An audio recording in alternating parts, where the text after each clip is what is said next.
Welcome to the Deep Dive. We're your shortcut to really understanding the core issues behind the headlines. Today, we're diving into something that's been, well, all over social media and the news lately. It's this thing called the BBL smell. Now, if you follow cosmetic trends, you might be wondering, like, why is something that sounds like a clear medical warning sign suddenly trending as if it's, common?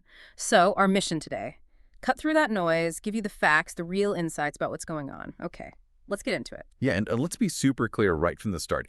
Despite all the chat online, this smell, it is not a normal part of healing after a BBL. Not at all. It's a signal, a really clear warning sign, actually. That's vital. Okay, so what are people actually reporting? What kind of smell are we talking about here? I saw Dr. Eric Anderson mention this in the NY Post, confirming people report a musty or sour smell. But what really makes this hit home, I think, is this viral personal story. TikToker Kay Montana, right?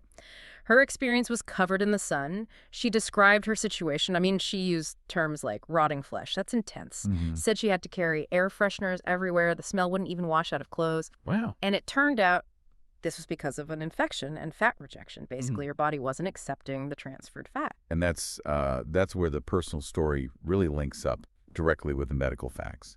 It's fascinating in a way. We saw a surgeon quoted in News Minimalist who was absolutely clear. A bad smell after a BBL is never normal. Never. It means, plain and simple, there's a complication. Could be infection, could be tissue necrosis. That's when tissue actually starts to die. Necrosis, okay. Yeah. And often these serious problems are tied back to maybe inadequate hygiene during recovery. Or sometimes even the surgeon putting in too much fat, overfilling.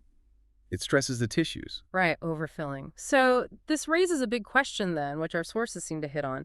Why does this specific sign, this smell, matter so much? It's not just unpleasant, obviously. Exactly, because it's more than unpleasant. It's a critical red flag. Yeah. You just can't ignore it. For the patient, it's like a biological alarm saying something's wrong. Yeah. It really underlines how crucial strict aftercare is. And, getting immediate medical help. It's not just some weird side effect. It's a serious warning.